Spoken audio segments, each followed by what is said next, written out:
It's preparing, sir. Okay. It says streaming live now.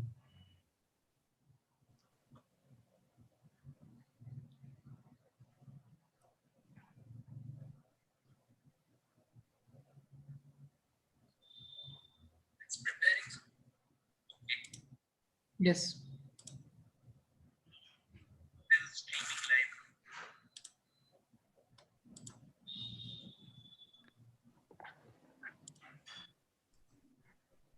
On.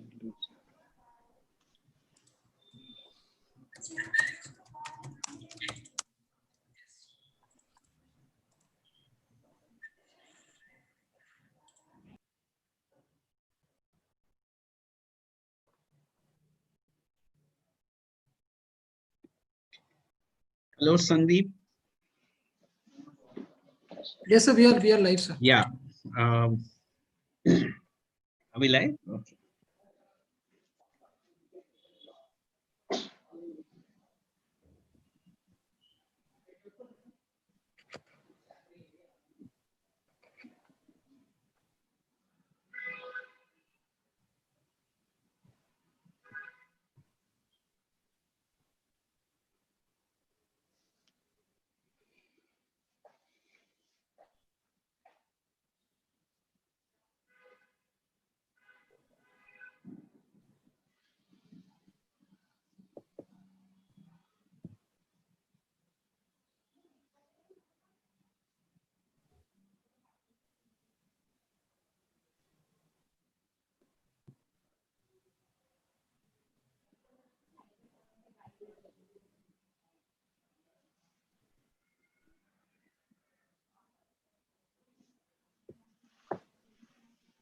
Shall we begin? Nandan, we are on. We are live. Then we should begin. Would you begin the introduction? Then we can. Yeah. Hi, everyone. Good evening, good afternoon, wherever you are. Warm greetings from the Council of Architecture. I welcome you all to COA Social Reads #1.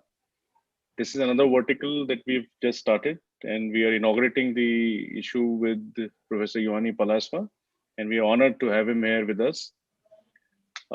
We initiated the COA Social series a couple of months ago during the lockdown to reach out to our fraternity and increase awareness about architecture and its allied fields.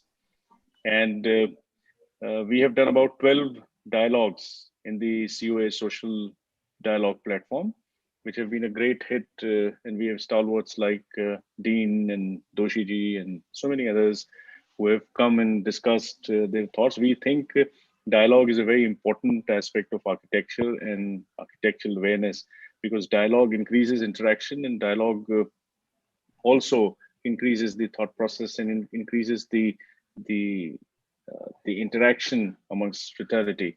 And now we are starting COA Social Reads, and Dogon and Balsawarji is coordinating the whole process.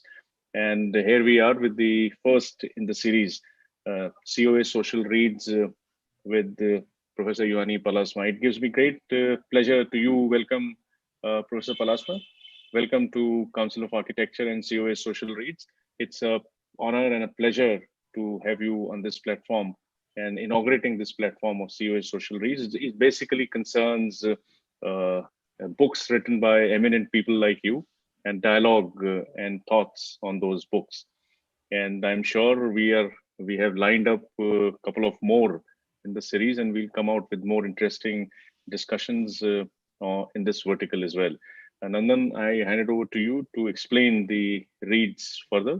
And I welcome all once again on behalf of the Council of Architecture and the COA social team. We've been working very hard on this platform behind the scenes, behind the doors, to bring these very intense, intrinsic dialogues to all of you. Thank you so much. Welcome once again. Thank you. I would request architect Vivek Gupta to give a broad overview of COA Social Reads, and then I will introduce our guest. Professor Juhani Pallasmaa, and then we will begin the conversation. Hi, everyone. This is the first of the great initiative that has been taken in terms of bringing the academia also mainstream to the fraternity. In fact, for people who are uninitiated in Juhani Pallasmaa, in India, we are 100,000 architects currently who are registered with the council, 100,000 plus architects currently registered with the council. And at the rate that we are churning out about 20,000 plus architects every year. So there is a sizable number of people who are interested in the field of architecture. Also, whilst COA Social Dialogues has been doing a lot in the field of practicing architects, bringing their work and the dialogue with them to the fraternity, Nandan's idea and led by the council to also include how the academia can be also included, and that the interesting books that have been written by various authors can also be enlightening for the rest of the fraternity. And who better than Nandan, who's been in the forefront of academics also, apart from practice, and he has been reading and reviewing and doing a lot of work in academics. So I think great initiative, and we look forward to making a great interaction with you today and in times to come. Thank you. Over to Nandan. Thank you. Welcome to everyone. A warm welcome to Professor Juhani Pallasmaa, who needs no introduction. And we at the Council COA Social Reads Forum are delighted to have you on our platform today to speak about your new book, Inseminations, Seeds for Architectural Thought. I thank the President of the Council to support initiatives of this kind, which are reaching the remotest schools in India.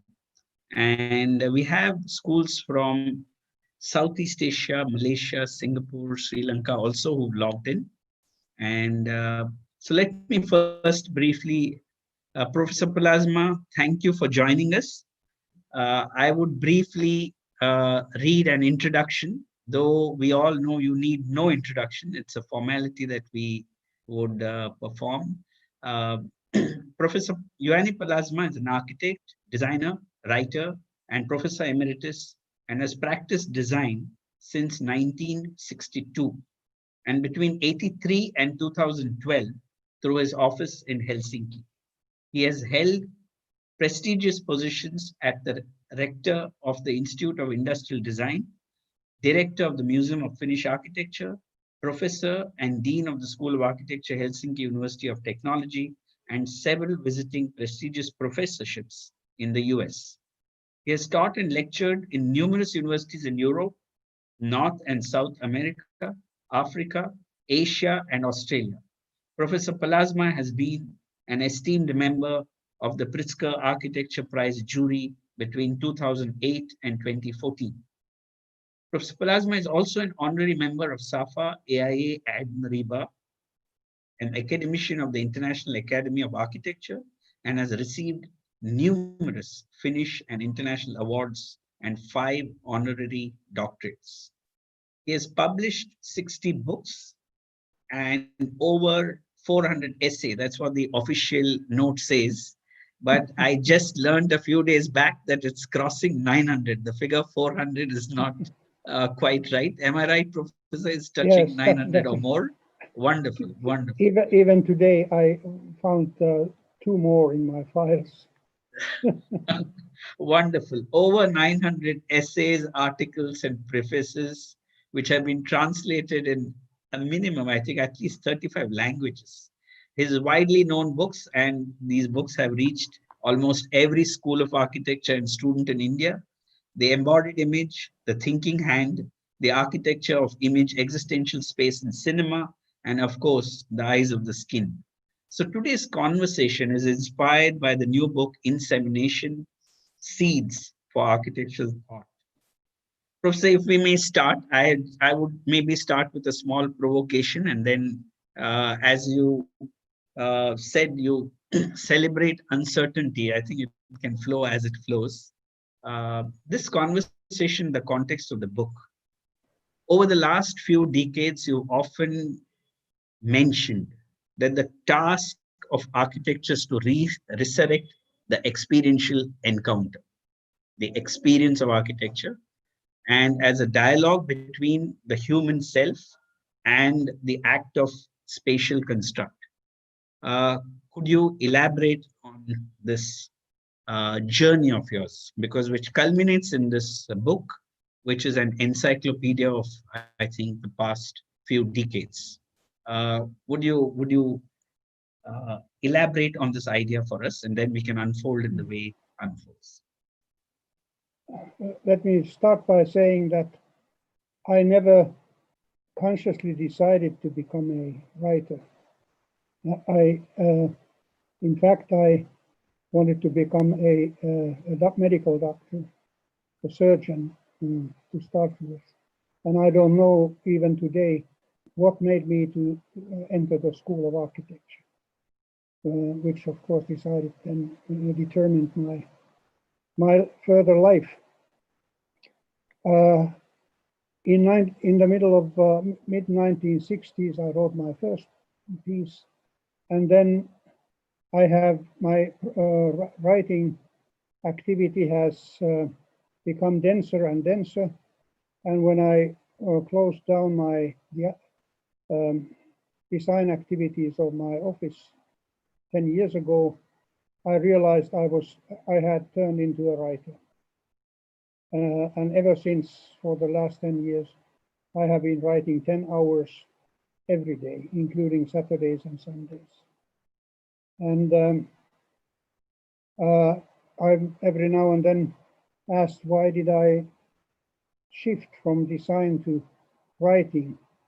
And my honest answer is, I didn't shift anything. I'm still doing architecture. Now with words, I'm trying to describe verbally architectural events and feelings and experiences. So I can sincerely say that I haven't changed my profession at all. And when I'm every now and then introduced as a theoretician of architecture, I object to it. I'm not a theoretician. I'm not theorizing anything. I'm just expressing and mediating my experiences. Everything that I say is based on personal experience, encounter with the world, buildings and other humans. It's not theorizing, it is describing. And I'm not either attempting to create any theory, comprehensive idea of architecture. I'm just trying to open up views. And that is where my book Inseminations comes in. It provides a multitude of views into the phenomenon of architecture and its experience. If I may ask you, in this view, you talk about a few tasks of architecture, and you begin with mentioning that you somehow kind of feel that animals who have been building their own habitats for millions of years seem to have perfected their own architecture better than humans. Am I right in that kind of a perception that I would carry after I read a book like that? And that humans who've been engaged with architecture relatively maybe for a few tens of thousands of years are still grappling with the idea of architecture, because you call it, if I am not, you call it an impure discipline, because it overlays so many other issues which architects are grappling with. You know, that it's almost as if architecture was a little messy, because you have to deal with the social, you have to deal with the economic, you have to deal with the philosophic, and there are so many other issues to be dealt with. Whereas an animal, when it builds its nest, or a spider when it builds its net, seems to be doing it in a more subconscious, pristine way. So would that be an appropriate reading of what the book is also alluding to, or could you elaborate on that very idea? Because it kind of provoked my thinking on it. That's a very appropriate interpretation. But let me just explain where my interest comes from. As a child, during the Second World War, I lived at my maternal grandfather's tiny farm in central Finland, and I was the only boy within kilometers of distance, fields and forests, mostly forests. So I had no company during the days, endless days, and I began to watch animals, their behavior, their nest building, what they did. And this evoked a interest which was then came back in 1976 when I ran into a book by the Nobel laureate Dr. I'll tell the name in a second, in a bookshop in New York. And I suddenly re-encountered my childhood days and interests. And von Frisch was the name of the Nobel laureate. And I immediately, when I returned back home to Helsinki, I wrote a letter to Dr. von Frisch and suggested that could we do an exhibition together on animal architecture. I would be the architect and compile the exhibition catalog. A few days later, I received a letter from his secretary saying, Dr. Frisch is 92 years old and he doesn't feel that he has the strength to collaborate with you, but he wishes you good luck and gives permission to all his research work, his drawings and photographs. So I did it without him. But I just wanted to tell you this before I answer your question.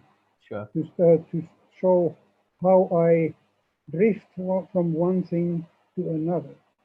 I've never planned my life. I just drift, and I from one thing to the next. And I usually tell my students the worst thing you can do to yourself is to start planning your life, because if you do that, you pass by the chances, the accidental things that fate offers you. At any rate, for instance, spiders, which build some of the finest structures on Earth, they have existed for about 400 million years. And they have woven nets, capture nets, about 380 million years. The oldest human constructions are usually dated with the invention, taming of fire, which usually is nowadays defined as 600,000 years ago. So many of the animals have been working on perfecting the constructions for 380 million years, whereas we have done it for 600,000 years. And that, of course, in the evolutionary process makes a fantastic difference. And one of my messages, which I'm increasingly interested in, is how could we reconnect ourselves with the kind of evolutionary processes. Because now, since the modernity, we have the whole realm of architecture has been perpetually building a continuous prototype of prototypes, millions of prototypes, but there is no feedback, practically any feedback, whereas in the evolutionary cycle, the failed architect is eliminated from the process. How could we get more serious about our criteria than just the commercial appeal or superficial aesthetic appeal? And this is tied with one of my interests in the past years is what is aesthetics really? And I'm particularly interested in the connection of aesthetics and ethics. There are now inspiring books on how aesthetic choice also operates in the animal world. But it is another aesthetic than our often manipulated and how would I say, prejudiced idea of aesthetics. So my question is, how could we develop a evolutionary aesthetics which is tied with the natural processes or is not in blatant conflict with the natural process? That's how how animal constructions are related with my general thinking. Sure. Yeah, wonderful. I think there's a certain connection that the book makes between animal construct and your own preoccupation of the return to origins. In how do you see the return to origins or trying to understand the beginnings of architecture? In looking back, how are we really going to search for if we have lost something in the act of making in the modern world, because it's turned into something very visual? You make connections to the fact that serious Western European tradition has moved to the visual and geometric form and maybe forgotten the idea that it's about human experience. How would you connect these three notions, the animal, the primordial beginnings, and the fact that we've landed in a culture that is consumerist and visual and form oriented? I often tell my students that we are all millions of years old. We do not easily accept the fact that we are part of an evolutionary process. And there are still physical features and certainly also neurological features in our constitution, which are millions of years old. And this also applies. This applies to our body, which has these remains of our earlier life, but also our mind. Our mind is a layered mind. It's layered first, always in every percept. It takes place now, in the past, and in the future. Every single observation is rooted in these three temporal dimensions. And it is also layered in terms of early layered personal memories, early childhood memories especially, but then also longer primordial memories. And in fact, as Freud and Jung, for instance, initially argued, these deep forgotten memories, subconscious memories, they give the power to artistic expressions, poetry and art of imagery. And I would also say definitely architecture is fundamentally echoed, or they echo these primordial, rather collective memories. That is again almost totally forgotten and not taught in schools, because noun is being fashionable up in front is what we are taught to aspire for. I have always been in the how would I say minority by sticking to historical values and even ecological biological values. And I'm of the opinion nowadays that architecture schools should have should teach biology related to ecology and ecological history, and also in the other end of the spectrum, neuroscience, how we process experiences. And nowadays, much of what we believe in is just, rumor. But there is a possibility of knowing also. At the very moment, I'm very interested in things like dark matter and dark energy, simply because they bring one's view to the edge of what is possible for the human mind to understand or grasp. No, what is fascinating about this book, that at one level, the book is presented as an encyclopedia of fragments.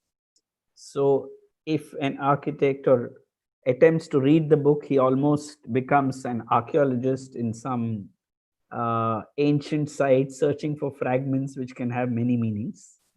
And so your book really allows us to open any page and start off. It is not a linear book, and in that sense, the book is very different from the book that opens and starts in the beginning and ends. It's not a linear process. So it's something that you can read in whichever way you like and derive different meanings from it. That was one part. The other part, coming back to the primordial, I recall you once telling me about an experience of an office in Helsinki that was very hands-on, very warehouse-like. If I'm not mistaken, you worked in an office of that kind when you were young. And how do you differentiate between that kind of an office and an office that is making visual drawings? And because what is the role, if one can elucidate or speak more about, because your book makes a case for that 5 years of architectural education should have also built a memory and a knowledge of material into the architect, and that engagement with the material. And I found that particularly important, given the way that we are today. We have no other choice but to go digital because of quarantine. And that at the same time, we need to remember that as architects, we're dealing with materiality, we're dealing with the tactility, and we're dealing with what you describe as the multisensorial experience. And I was just remembering your conversations of the early warehouse kind of, atelier kind of architectural spaces, studios, that kind of conjured the buildings of the past. And could you elucidate more, because it may give us some insights into architectural education on the return to that? Well, let me first say that architecture is very often seen as problem solving. I don't think so. Architects, when a true architect begins an architectural project, nobody knows what is going to come out of it. There is not even a problem. There may be a program, but it's not a problem. Architecture is always more about a new way, a completely unexpected way of seeing how things are related. So architecture is more an archaeological project than problem solving. And that is why also the temporal depth is part of the issue. Yes, as I have written so many times, Western people in particular, but also I would say people universally have turned increasingly visual. The visual judgment and visual the visual understanding of architecture and arts prevails. But we have not been visual people very long. It took place in the late or mid 16th century. The invention of printing was a decisive invention that started to make us visual focused beings. And architectural education nowadays, it tends to continue this visual emphasis to make us increasingly visual. But visual by definition means that what we see is outside of us. That's the definition of seeing. But in architecture, we need to internalize what we are doing in order to be able to empathically imagine it. And that is where we need a multisensory attitude to the world, a multisensory connection with the world, and especially tactility is important because, as many writers have written, the touch is the mother of the senses, and that is directly connected with materiality. We tend, as architects, modern architects, we tend to think in terms of form and then consider materials as a secondary, more technical issue. I have now for 15 or 20 years given tasks in my studios where the students are asked not to sketch at all with paper and pencil, but choose certain materials for their projects and then do all the sketching with that material. If they choose water, they have to sketch with water. If they choose fire, it's got to be fire in all their sketches. This idea came initially from Gaston Bachelard, one of my favorite writers, who differentiates two different imaginations, formal imagination and material imagination. And he also argues that material imagination is emotionally deeper than formal imagination. I fully agree with that observation. I have been writing an essay on the Swedish architect Sigurd Leverentz in the last couple of weeks, and this is a inventory of his non-visual language. Yeah. So in this act of the multi-sensorial, if we went back into your own early days, I think it was the late 50s, when you were practicing in Finland or you were working in an architect's office in Finland. I remember an incident that it was very different. It was atelier-like. It was not in the form of an office. What kind of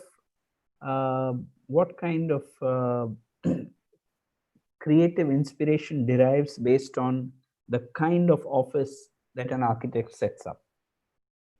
Yes, until computers entered architectural practice, architects' offices in Finland and I guess elsewhere looked like sculptors or painters' studios, a bit messy, and there was noise and talk and music and movement and so forth. I miss that atmosphere, which is very stimulating because you are present with your entire being and communicate with your entire being as you should do in design work. Nowadays, architects' offices look the same as lawyers or engineers' offices. People isolated, no sound, very little interaction. I think this demonstrates what is secretly happening to our attitudes and thinking through the excessive use of computers. The computer renderings reveal the fact that there is no life in the computerized process unless you are smart enough to inject it in the process, but usually architects are not. Whereas when you draw, you live every single line, every single surface and edge through your body. And you cannot make a real drawing without internalizing what you do. Whereas today, the computer renderings, I can hardly look at them because they have no life. There are maybe hundreds of people implanted into the picture, but they are like flowers in a vase, dead flowers. I think this is serious. I'm not speaking against computers or any other inventions. I'm just saying there are hidden agendas and hidden impacts that we should acknowledge, identify, and be careful about. Now, the digitalization, I think, accelerates the visuality and focused nature of architecture. In architecture, in my view, the unfocused peripheral observation is much more important, simply because by definition, when we see something in focus, we are outside of it. How do we then experience architectural space? Through peripheral perception. And I don't know any school of architecture where peripheral perception would be seriously taught. I think that should be one more class in the new school. No, it definitely is a important provocation and would open a completely new avenue of conversation in pedagogies of schools if we took this seriously, and I think it needs to be taken seriously. But on another note, linked to this but not directly linked, I often see a whole array of books, and I'm sure your home is a library unto itself.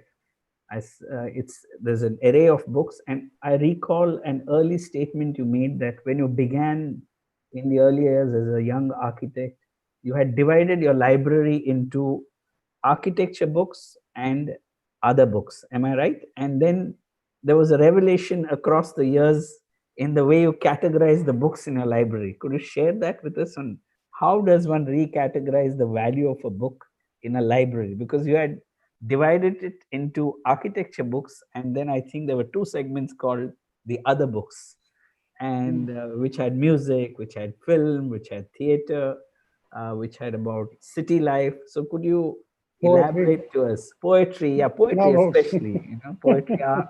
Our president is a poet himself, so he would recognize when you speak about poetry. Could you tell us how that categorization began to change and shift from when you're a young architect till now? I think this happened during, I was working in Africa, in Ethiopia. I was professor at the Haile Selassie University for 2.5 years. And I was disconnected from the Western situation of academic studies and research and so forth. And I simply realized that architecture books are usually, they lack life, whereas all other books are about life. So I realized also, or came to the opinion, that all good books are architecture books because they describe the human situation, the human existential situation. And that is also the primary task of architecture, is to relate our sense of self to the world in both spatial and temporal dimensions. Yes, I often also say to my students that when I have begun a project, I have practically never since the 60s looked at books or journals of similar projects by other architects. Never. I would go to my art books, look at the works of the Siena school painters in the 13th and 14th centuries. I would look at Piero della Francesca, Vermeer, etc., not for the purpose of seeking architectural solutions, sort of examples on what I'm doing, but inspiring me. I think the main, most important thing is to develop the right mentality, to soften your personality and open it up to the world before you begin to work. Yes, all books are architecture books, and I think the only criteria in terms of whether a book is meaningful architecturally or not is whether it's a good book. I would say all good books are about architecture because they are necessarily about our relationship with the world.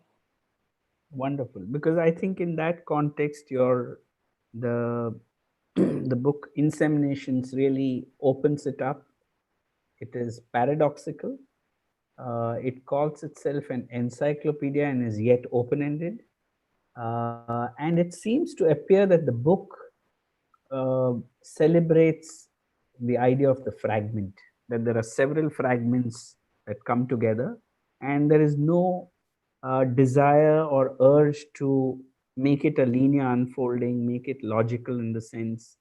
And so it's more about fragments that are collated together, fragments that can, when the reader puts two fragments next to one another, it kind of gives another meaning.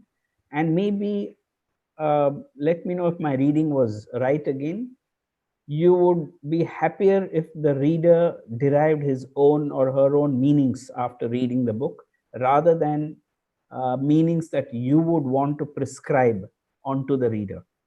That's the sense I'm left with the book. Absolutely, that's the meaning of the subtitle, Seeds for Architectural Thought. I am inseminating the reader's field of imagination to apply or feel inspired for architectural thought. I'm not giving the architectural thought in the same way that I have used myself early paintings as inspiration for architecture. And I believe in fragments. Everybody's life is a collection, a unique collection of fragments. I think also science is fragmented knowledge of the world. As I mentioned earlier, I'm now interested in cosmology, and for instance, the theory of everything, which physicists aspire for. But even if that could be found, it would be a theory, very reductive condensation, conceptual condensation, as opposed to lived reality. And as architects, we are fundamentally dealing with lived reality, which consists of fragments.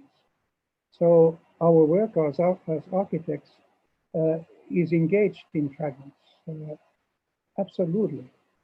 So I have, and many people consider dealing with fragments as somehow reductive, or a kind of, how would I say, almost confession that I have not succeeded. I myself feel successful for accepting the collage, fragmented manner of life, and also the fact that we can sense perhaps the most important things of life peripherally in an unfocused way. For instance, poetry, if you read it just, like you would read a chapter of mathematics or philosophy, you fail to see the poetry in it. In reading poetry, you have to permit yourself for unfocused associations and perceptions. Wonderful. Could I reinterpret it that after almost 9 decades on this planet, your experience tells us to free ourselves, enjoy contradiction, enjoy paradox, immerse in human experience, observe and see what it is about, rather than theorize and put everything in some linear order which reduces our enjoyment of life and architecture? Is that the latent or subtle message that comes through? I mean, I am being a little provocative now. No, Is that the message that comes through, that we need to really engage with life with all its contradictions and paradoxes, and because that's the nature of life, and that's what architecture needs to do, is the message I get at the end of the book. You condensed my message quite well, better than I would have done it. But it takes quite a lot of reading and life experience and self-assurance to leave certainties away and enter a uncertain world. You have to be a bit, how would I say, courageous. An uncertainty which comes as a weakness doesn't serve you much. You have to be certain about your uncertainty. Then it serves your artistic and intellectual purposes and philosophical purposes. No, I think then if that is the line, I'm beginning to see that it is at one level even calling for a rethink of architectural education. It is calling for a deeper observation that can maybe equip an architect to understand life, to understand materiality, to understand the act of building. And in that, why would you go back to your memories of visiting the Dogon village? What do you see in Mali that you think we can go back to and learn from in Mali? Mali is, but particularly the Dogon Canyon in Bandiagara, is one of the most impressive experiences I have had in my life. And what has impressed me is total weaving together of mental world and the built world of houses and objects and daily practices. The Dogon mythology, which was put together by a French archaeologist. The book is named Conversations with Ogo Temmeli. Ogo Temmeli was the last living Dogon priest who carried on the age-old mythology. And the thing that impressed me was that everything now in the daily life and practice and work, etc., is related with mythology, with how the world was created. And this gives everything a deep depth meaning, which we tend to lose in our rationalized life. And this controls, gives everything what they do a sense of beauty. When I lived in my at my former grandfather's house, I never heard anyone use the word beauty, but everything that the farmers did was beautiful because it was somehow connected with this cycle of farmers' life, which are of course deeply engaged with the seasons of the year and weather and everything, cyclical understanding. I still remember my grandfather going out of the house to the yard in his pajama, sniffing the air, feeling the direction of the wind, and then we knew now we would know what we are going to do this day. It was tuning human life with the nature. And I think that is what we should aim at again in architecture. I think we are going too far into an artifice, and the technical inventions tend to cut our connections with that primordial natural world. And one of the main connections is with the human hand. At the moment that we are not anymore using the hand in a fully engaged, emotionally engaged way, I think we take distance from reality. Yeah, it really brings me back to two issues. One, now again, I may speculate or provoke for the sake of the conversation. One, there is always seems to be a certain kind of romanticization of the hands-on.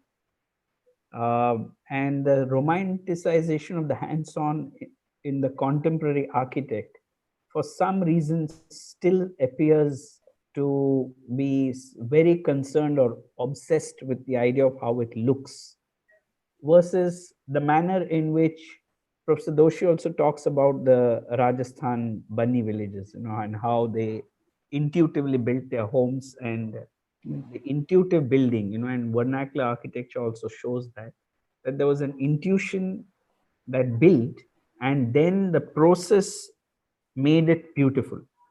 It was not a concern for beauty by which we have preconceived notions of beauty and then place something forgetting that it's for human existence.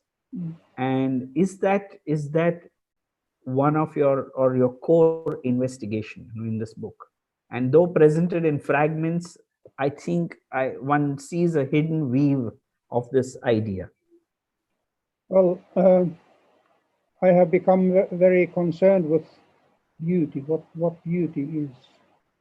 And I think that the way that beauty is pictured in architecture schools or the profession nowadays is intellectualized and remote from real life. It has become more a means of manipulation than enrooting. I think architecture should always enroot us in reality, but then at the same time liberate us. Meaningful art and architecture always liberates, gives the reader or viewer or listener a personal freedom and encourages to go along this self, how would I say, go towards aspects which arise from the individual rather than being told something. What did you ask now? I got myself. In the sense that if I can rephrase it, the book seems to say that in an architect's training, now I'm bringing it in the context of an architect's training, Yes. because we were talking to schools of architecture and young architects, that an observation and an experiential understanding of nature can be the root of engaging with how we build, or how we in the act of constructing. Yes. Well, I'm not a fan of so-called organic architecture. But for instance, Frank Lloyd Wright, who used the notion of organic architecture, his architecture is very tectonic and closer to the steel in Holland than any organic examples. I think understanding what organic processes are is more important than admiring the shapes or trying to imitate the shapes.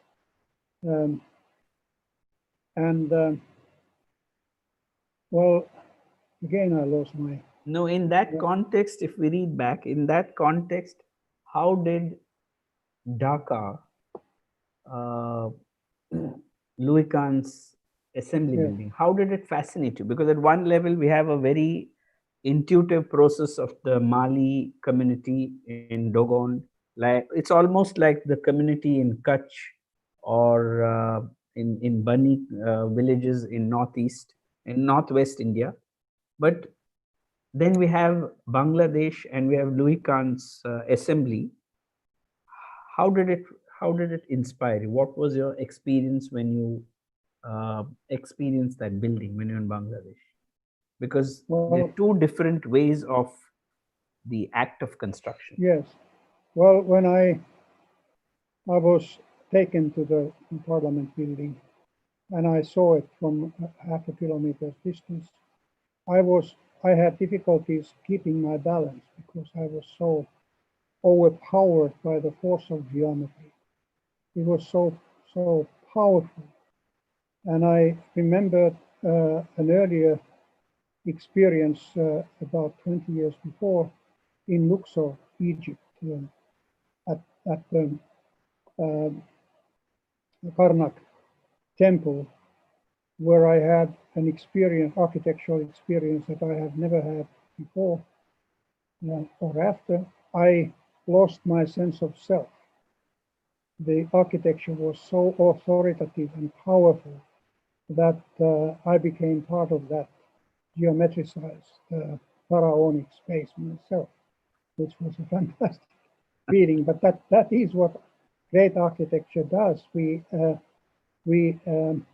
associate ourselves, identify ourselves with that. I often say that when we enter a space, the space enters us. And that was the power by which the Karnak temple entered me. The same power was in Louis Kahn's Parliament. And I had a recollection of Karnak. And as I went back home, traveled back to Finland and looked at Kahn's sketchbooks, he had visited Karnak just before he started the Parliament building. So the association with Karnak was quite appropriate. It was there. Yes, and this is what is peculiar and very important in high quality art, is that it is completely ignorant of time. The cave paintings, European cave paintings, which are about 27,000 years old, they speak to us with the same freshness and nowness than any painting done today. Yeah. But 27,000 years disappear completely.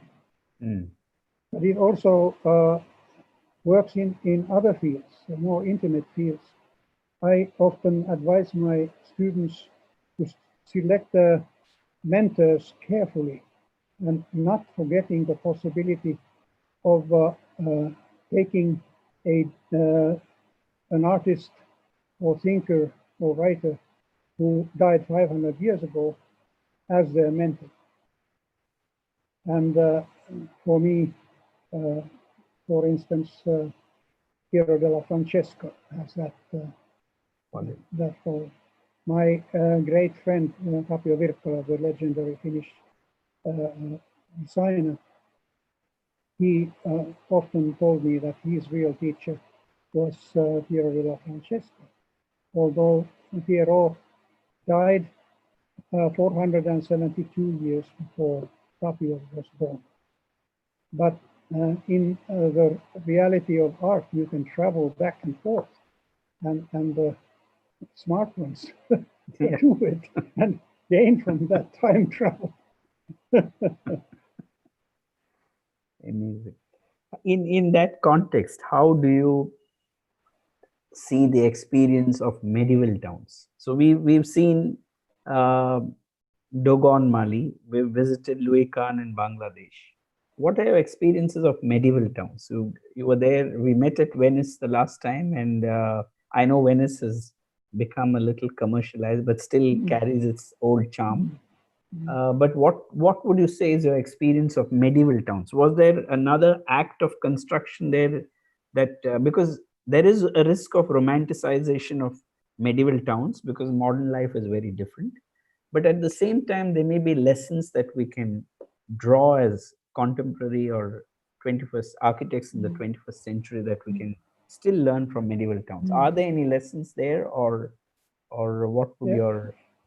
Yes, but one often needs to eliminate the layer of today's civilization, particularly tourism, which is very often appalling, like in Venice.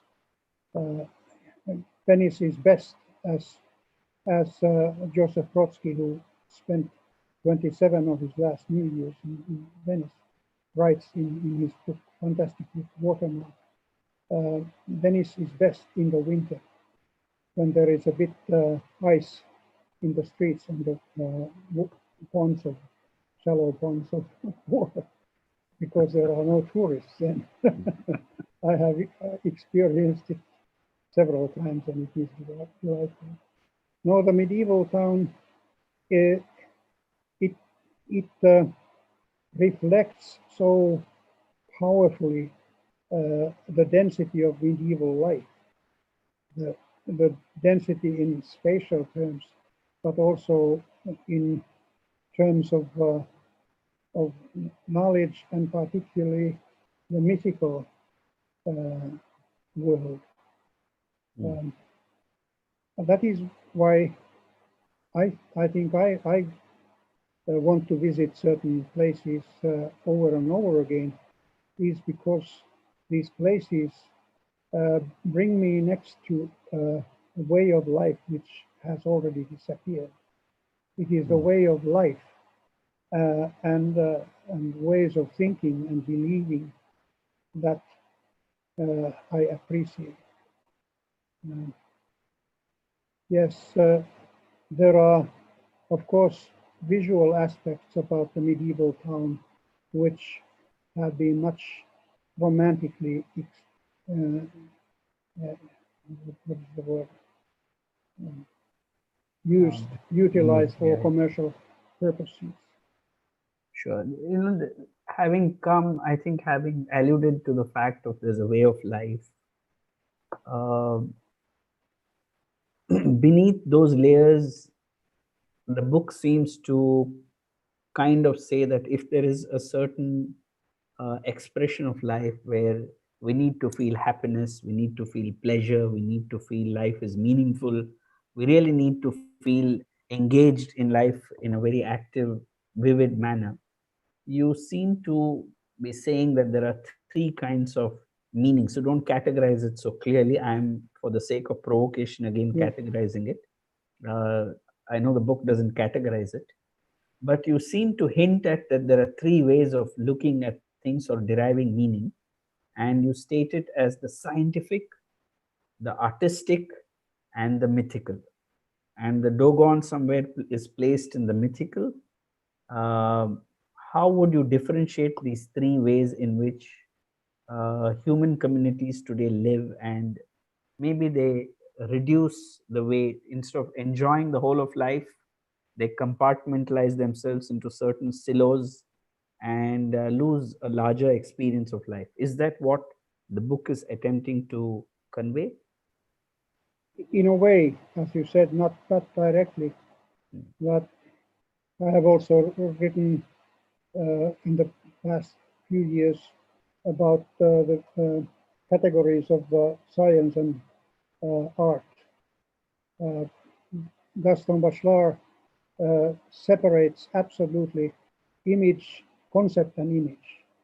And as a philosopher of science, he argues that there is no way of mediation between concept and image, which is a rather tough argument from a person who was respected philosopher of science and poetic imagery. And but I know what he means.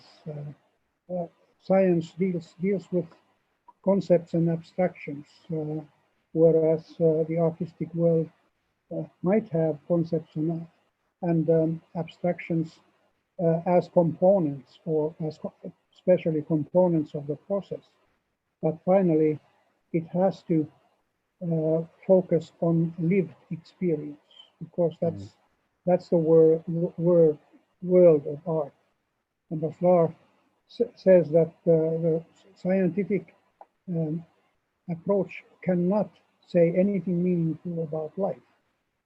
Life has to get its meaning through life, and art is close to that heartbeat of life.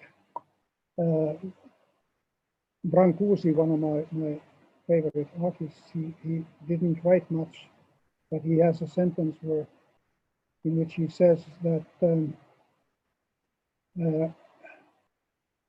he says that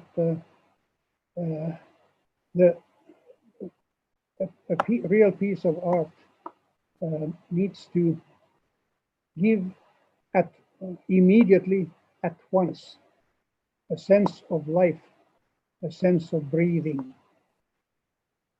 I think it's a very, very good. Is there then? Is there? If I could draw out, I know it's not stated. I'm consciously stating the unstated at times for the provocation of a conversation. Yes. Is there a deep desire, stated or unstated, that the human being actually has a much more deeper, profound sense of self, and we in the contemporary world have reduced ourselves to a very rigid definition of what the human being can be? And because of that, the cities we construct, the buildings we construct today lack the just freedom and the expression and the vividity and the paradox that we needed to really enjoy as a human race. And adding to that, you have said that that can happen when the human race extends itself beyond the human race to begin to respect and celebrate other species on Earth. That's almost an ecological, ethical position for architecture that you resurrect. Am I right in this reading, or am I reading too much into this? No, you are absolutely right. I think that among today's writers, Edward O. Wilson, in his book Biophilia, which he defines as the love and science of life, he has formulated very well. That is the lifelike aspects in the arts or our thinking. The process of socialization, becoming a social individual, can be, and usually is, rather violent, because it suffocates individual freedom and also the unconscious world, mental world. One of the reasons, or one of the needs for an artist, and I believe also an authentic architect, is to liberate oneself with those formal social or intellectual or even moral constraints, and seek what arises ethically from direct acknowledgement of being a living creature among millions and billions of other living creatures. And that the result probably will be a little bit different than what we learn in schools. I am a great admirer of Rainer Maria Rilke, and in one of his notes, Rilke says that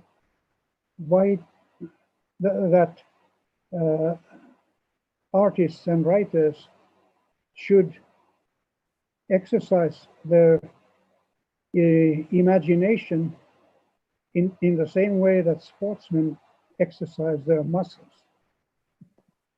I think this is a powerful advice. In schools of architecture, the focus should be on exercising the capacity of imagination, but usually it is more a way of tying the poor student to certain rules or prejudices.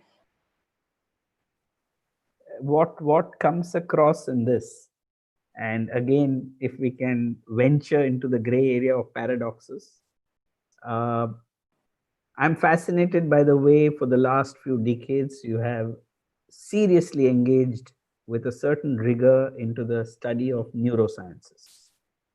And if one were to logically take that kind of a path of saying that one gets into neuroscience to understand the human mind, the human need, the human desire, so that architecture becomes more relevant. And at the same time, the book simultaneously seems to say at the end of that research that there can never be a theory of architecture. Am I right in that statement? It's a very strong argument to make, that because if I read you in the early days, I was almost anticipating that Professor Pallasmaa in his 80s is going to give us this theory of architecture on the formula. A platter. Yeah, and we're going to discover it because he's found the relationship between the human mind and the act of construction. And you have come to a position of, I would think it appeared quite emphatic, that we need not look at a theory of architecture, because architecture is about generalization and uncertainty and just enjoying life, which is again paradoxical. So why do you want to constrain it with a theory and box ourselves and then chain ourselves in what is a theory? Now I'm provoking it a little further. I hope I'm on the right direction when I say this, as what came to my mind when I read the book. Yes, well, theory, as the word is used in in science implies a construct that can predict certain processes, the results of certain processes. Whereas architecture, I said already earlier, it is often seen as problem solving. I would ask, what problem? It is more a confession. A real piece of architecture is more a confession than problem solving. Just think of Louis Kahn's Parliament. What problem does it solve? It is a confession about the architects' belief in cosmical values, which are reflected should be reflected in architecture and culture as such. Yes, I don't believe in the possibility of architectural theory, complete architectural theory, simply for the reason that architecture is made up of so many dozen contradictory things. Utility and metaphysics, for instance, and pleasure and cost, engineering and artistic aspect. Just you could easily make 5 dozen, conflicting pairs that coexist in the architectural task. You can only get into a completion of your work as an architect by hitting a point where you believe in what you are doing. That's the theory. And then you from that point on, you keep refining it in aesthetic and technical terms. But and there's very much necessarily autobiographical in all art, including architecture. I'm not saying that it should be that way, it is that way. And if it is sincere. In today's world, architecture is increasingly seen and educated as a preconceived profession, expertise and profession. We have become a service profession, like lawyers and engineers. I don't want to enter that development. All my writing is to, how do I say, slow down that process. Wonderful, because in that context, I had once discussed with another author who had been a prolific writer, and for the last 10 years he found that he was not able to write because he believed that we've landed in the age of disagreement, that we revel in disagreeing on every concept as architects, and if we revel in disagreement, it becomes difficult to write, is what he had. But your book, through the idea of fragments, through the idea of the seeds, where the reader can interpret certain universal ideas in their own, with their own predilections and their own past, because you say that childhood is really the root of that experience, for an architect. Seems to be opening up a new avenue to write about the experiential dimension. Was this a conscious, or was this, conscious is not the right word, was this in the making, in the mind, that would you agree that we've reached an age of disagreement among architects or among artists, where communication is breaking down today? and that in that context, we still need to discover certain basic aspects of how we live. Well, this development is very concretely visible in politics, the political reality, which is everywhere becoming more, there's more tension and disagreement. But I think it basically comes from two processes, individual human separation, and then also professional or intellectual specialization. We are becoming more and more specialized and focused, but to the degree that it's hard to name a real political leader anymore, simply because that kind of wide vision is lost. Perhaps Václav Havel, the poet president of Czechoslovakia, and Nelson Mandela were last generalists who projected an ethical principle in the political reality. Sure. So because yes, yes, yeah. I would just try to complete Sure. my answer.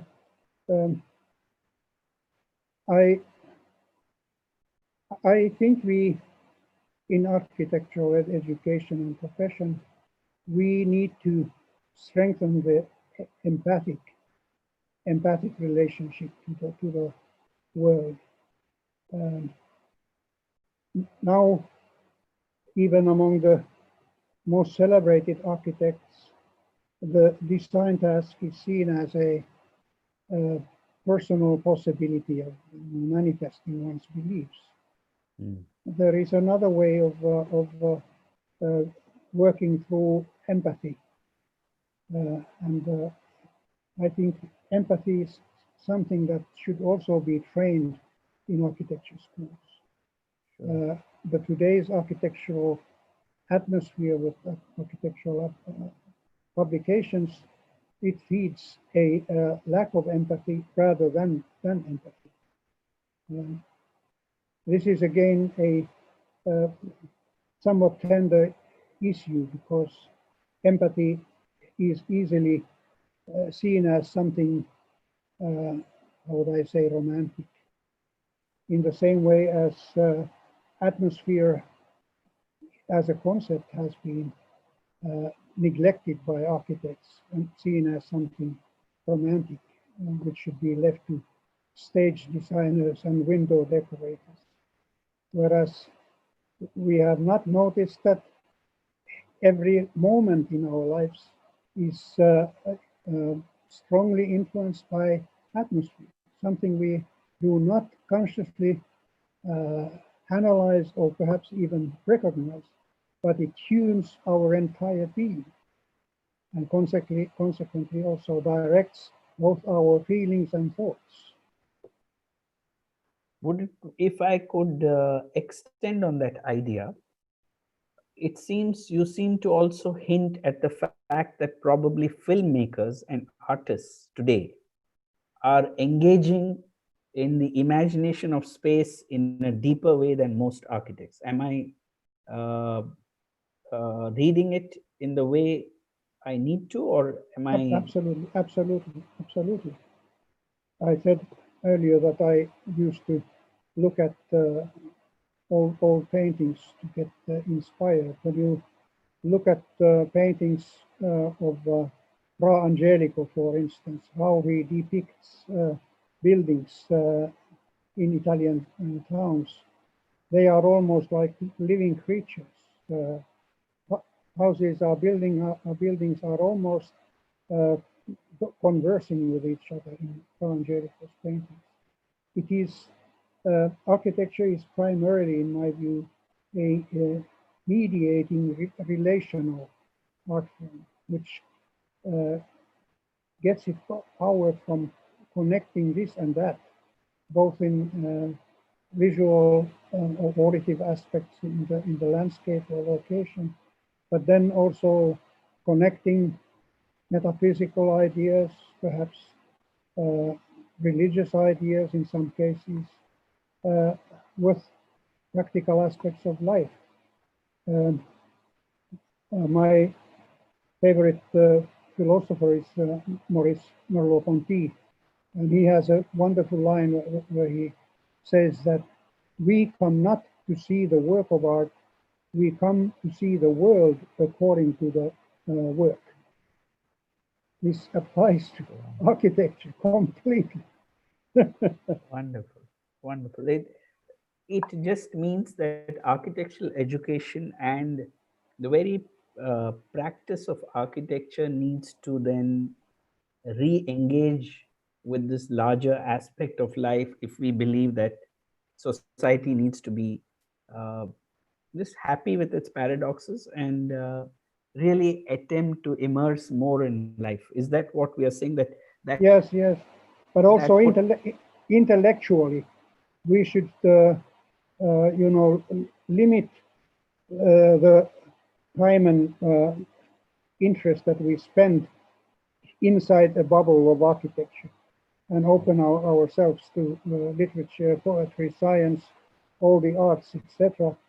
I find almost any book that I open very interesting and inspiring as an architect, because they open up a angle, each one opens an angle to life that I have, and via that to architecture, that I have not thought because I have been blinded by a formalistic approach. because it comes, I think that argument comes through quite strongly, that the formal approach and the merely functional approach that we reduce architecture to, in a way, impacts inhabitation. And if I extend it, it very subtly hints at the fact that a lot of problems that we experience in the city, in the way we inhabit space, in the way we inhabit public space, or the problem of housing, has come to the fact that we've defined the human being in a very narrow way, and we've not. We need to now open up the potential or the possibility of what this human is about, their desires, their aspirations, their need to enjoy life, and that joy could open up a new direction for architecture. Would I be right? And that's the kind of Yes, absolutely. In the very beginning, you asked me about medieval towns. It is perhaps not the visual appeal of the medieval towns, townscapes, that makes the strongest impact on us. It is the sense of life that we enter. We enter medieval life, which is dense with human meanings. If you look at medieval paintings, they are always dense, both spatially and socially dense spaces. It is the imagined life, imaginary life, that inspires us in architecture. Exactly as Merleau-Ponty says, it's not the building; it is the life that it suggests that is important. does that, because there are two other notions that seem to be underlying this text, is that one you call the arrogance of perfection, the Yes. other you call humanizing vulnerability. Yes. And you kind of juxtapose these two ideas of one where an architect thinks that he's going to define the life of everybody, and the singular heroic architect that Ayn Rand may have talked about, and then that kind of an architect has a preconceived notion of what he's building to improve. It's almost as if architect is messiah in that, versus the architect who's humanizing vulnerability by celebrating contradiction, paradox, and observing these contradictions in society and attempting to respond to it with a certain uncertainty. Would that be another reading that one can Yeah, find? yeah, yes. In my mind, perhaps the greatest architect of all time is Michelangelo. Okay. I love to visit Florence and Michelangelo's Laurentian library. And when I enter that stair hall, tears come to my eyes immediately. And it is so powerfully melancholic in a way that accepts, it is great, but it accepts human vulnerability and basic freedom. I don't know of any other building which would do this fantastic thing that through its artistic perfection makes you experience your vulnerability. And also everything is perfect, yet you come out with a feeling of uncertainty, but not a desperate, a feeling of desperate uncertainty, but just a calm acceptance of the uncertainties of life and the world as that. As I said earlier, I'm now reading a couple of books in cosmology, and that is the point also in physics nowadays. Is the point of unexplainable things. Things just go beyond human intelligence. Wonderful, wonderful. Because I think the trajectory seems to say that the savoring or the imbibing of uncertainty is the human dimension of empathy, of respecting two human beings, of respecting a human being and nature. Are we saying that it requires uncertainty and not the arrogance of perfection? Are we saying that in some way? Absolutely. As Joseph Brodsky, the Nobel laureate poet, says, certainty sort of closes the conversation or issue, whereas uncertainty keeps it perpetually open. And that also applies to your mind.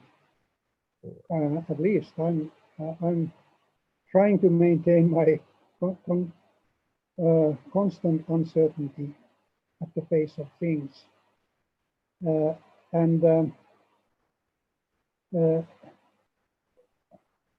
Well, it has also become a strategy for me to come to a boundary and then just decide I'm not going to go beyond. I'm not even trying. And architecturally, would it recover? We could close in some time. And architecturally, would it reflect in your notions that you experienced in Mali or Venice? That the kind of spaces that emerge from this architectural understanding are spaces which are flexible, spaces that don't define too much of how the human should live, but give him a freedom of occupying and inhabiting the space in different ways.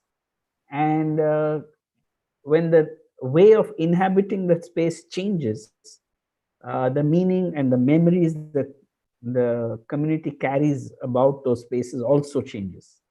So there's a new layering of flexibility, there's a new layering of how one wants to see those dimensions rather than defining this as the living room, and boxing it in very clear terms. Well, that's exactly what I mean by the open-endedness of the artistic proposal.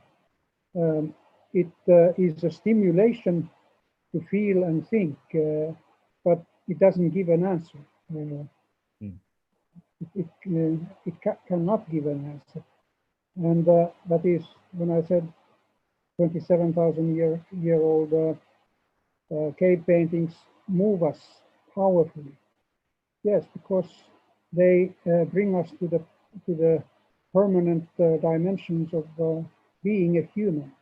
They bring us in front of the existential question: who are we? Why are we here? And that moves us, hits our consciousness. So looking at the cave painting and Picasso is the same experience, because it's this awe in front of a miracle, an unanswered question. And that's also the case in science. Albert Einstein said that both in art and science, the most beautiful thing is the mysterious. Wonderful. So we are almost coming to the end of our session, and I would hope that we can have many more as and when you have the time, but we could take some time to kind of complete it. One, to recall now what we discussed, you believe that there probably emphatically it's not feasible to come up with a comprehensive theory of architecture. That's one. The second that I take home is that an architect needs to rediscover the complete possibilities of the mind and the body of the human being, and engage with the tactile materiality, so that the way we inhabit the planet is more empathetic and more ecological at the same time. And it didn't need really a theory, it just needed a deeper observation. Yes. Is that what the latent intent of the book is? Yes, yes. And then also to understand and try to understand and accept the importance of the evolutionary process, both in the biological world, but then also the evolutionary process continues also in the human race, even today. Although we are trying our best to misguide Absolutely. trains the course of evolution. Absolutely. And then one point is that when going back to the Merleau-Ponty idea, that which I would like to emphasize, is that when we are designing an architectural project, a lot more is involved in that. And metaphysical, philosophical, psychological, whatever, for the reason that Andrei Tarkovsky, the Russian great film director, he has a line where he says, an artistic work is not an idea by the author. It is the entire world as reflected on a drop of water. Wonderful. Wonderful. Because coming back to it, I recall a statement by Calvino saying that it's the encyclopedic, or it's the organization of fragments that can be reorganized all the time, that generate a certain inspiration for meaning. Does this book in some way attempt or allude or connect with that idea? Absolutely, absolutely. I have myself been very interested in collage as an expressive means in the arts, many arts, including architecture. And as you said in the very beginning, this book sort of gives fragments of thought and emotion which can be recombined. And I would be very happy if the readers would enjoy this, make their own collages out of these fragments. A fascinating statement in the book was that you can read a book and place it back in the library shelf, and yet the book remains in the mind. you know. So Yes. place the Yeah. book, and I think the formation of imagination, the formation of inspiration to design, in a way gets communicated or conveyed through these very subtle, nuanced processes. You know, in the fact that they really inspire something more than we expected. Yeah. Well, And I have a library of about 10,000 books, which I have already legally donated to the Architecture Museum. That as long as I actively write, I have agreed that I will keep the books around me in this office space. And my memory works kind of geographically or topologically. When I'm writing, I remember a certain shelf in my tens of library shelves. And then I navigate to that area and I find a book. I didn't remember the title of it, which includes an idea that fits to my current thought. So my memory is very much in the books, and the books are in my memory simultaneously. wonderful, wonderful. And I guess because the memory is malleable, as you describe it, that the memory is enriching and changing, as opposed to computer memory, which is static. That memory Yes. is uploaded and static. Human Yes. memory is modifying itself all the time, and which is why it gives new insights. Yes, and the human memory discards things that you have lost interest in, whereas it keeps a vital connection with the things that you are interested in. Absolutely. So in fact, what it means is that forgetting something is as important as remembering something. Absolutely, I think absolutely, absolutely. And so and in that the paradox is born. In that the contradiction is born. In that the recognition, the comfortable recognition that we are imperfect also emerges. That's right. And I think that's the reading I got from this book. It was Yeah. very inspiring to read this book. We read it with a small group of students, and we are joined, if I can open it briefly now to one or two Yes. questions. We are joined by students from the Southeast Asia, Sri Lanka, and across India.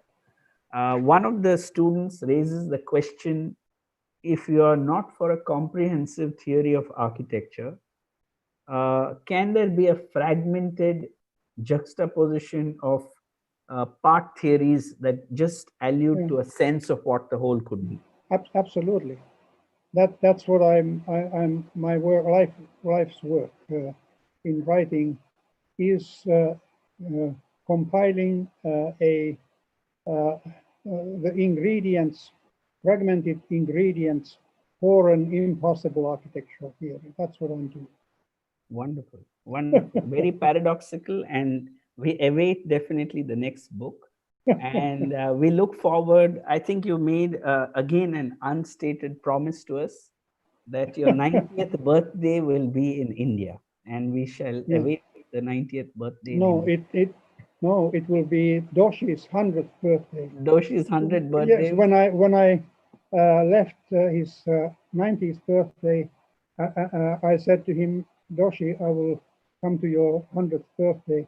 And I didn't realize at the moment that I will be 90 myself. Wonderful. I have to struggle. Wonderful. I think that would be a great celebration with Professor Doshi at 100. You are 90, and we on behalf of the Indian fraternity, we celebrate it in India with. I think we have our immense dose of contradiction, complexity, imperfection, which you experienced in India. And I think in comparison, Finland still attempts that very sublime, calm perfection, you know, compared to India. I'm saying, I'm not referring to Aalto's work, of course, but in general, you know, and so we look forward to it. I'm very happy that the president of our council is a poet, and so he's dealing with the irrational dimensions of poetry and the need to streamline architecture in a certain way, because there are professional obligations as well. You know, it cannot remain as uncertain as we like it to be. So I think on that we could close with a few thoughts from the president and Professor Pallasmaa. This is the beginning. I don't take this as the end. I take this as the beginning. Please feel free at any time to, or we of course are going to invite you several times over, but please feel free to write or when we communicate. And I do feel the book is uh, very profound and it would need probably a few more discussions. Yeah, it would need. I've got back to rereading, and I'm sometimes concerned whether I read it in another way the earlier time, and I'm reworking my own formulation. So that's the kind of book that has come across. It's not a prescription anymore, and I'm enjoying the fact that I'm rereading the book each time and something else is emerging in the mind. Well, So that's, you are pointing out now a strategy of mine. I include repetitions in my writings for the reasons that it sort of awakes the reader for a moment. Did I read this already? Yeah, exactly. I did see that, but the repetition is also with a very subtle nuance where you twist us into some other direction by inviting Bacallard or inviting Rilke each time in some other way. So I think that's the exciting aspect of this book, that it can be reread infinite times. It's not a book one can read and say I've read it, and that's why I like the book. And I would invite our president, Mr. Habib Khan, who is a poet and would appreciate the notions of uncertainty, because poetry is about that. And you do describe the fact that poetry and science seem to be going in opposite directions, but they probably meet somewhere. You've given some hint or hope Absolutely. that they would meet somewhere, and they're not opposites that we want to believe that one is scientific and the other is poetic. So I invite our president, who's been supporting these dialogues, and What an amazing, intense and insightful conversation that you both had. And thank you, Professor Pallasmaa, for sharing your mind space with all of us and our viewers.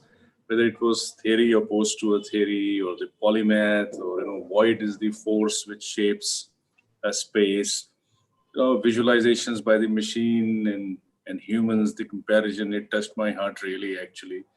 And there's so many other things. I mean, it's just out of the world that we had a meaningful conversation, and I'm sure our viewers will be enriched, and we are really thankful that you have shared your thoughts with us today.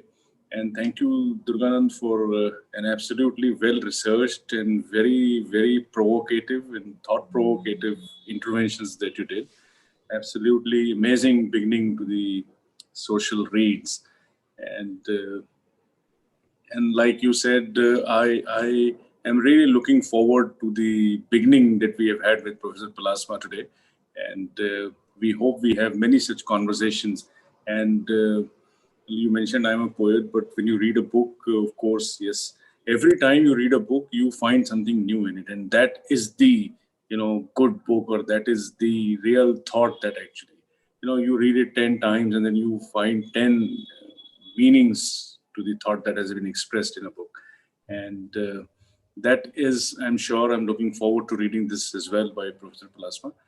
And on behalf of the Council of Architecture and the COA social team, COA Social Reads, I really, really thank you, Professor Juhani Pallasmaa, for being with us, and keep guiding us, and keep writing, and keep sharing your mind with us, keep sharing your thoughts with us. It is a wonderful experience that we have had, ethereal and magical, that we all had. Thank you so much, Nandan, and thank you so much, Pallasmaa, for being with us. Thank you. Thank you, Professor, and I thank the Council for supporting this. And this is the inaugural beginning for the COA Social Reads, where we're inviting authors from across the world.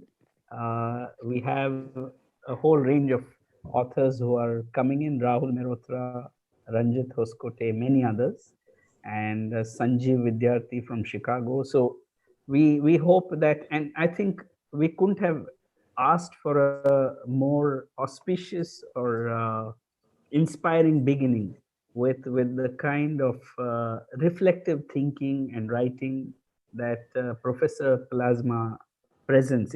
At times, it takes me back to the 80s and 60s, and yet he, I think, keeps an open-endedness where we're not getting trapped in some dogmas, that modernism got into, but alludes to that primordial spirit, and in fact, the archiving of these dialogues that we've had, and now the social reads, it's like kind of a treasure for the generations to come. And I'm sure younger artists will get benefited out of this. The kind of intense dialogues that we have had in COA social dialogue, and now in reads, it's like a once in a lifetime opportunity that a young architect or practicing architects come across this kind of a platform and this kind of interaction and dialogue that is happening. Thank you so much once again. Yeah, Thank you. Thank you. Thank you, sir.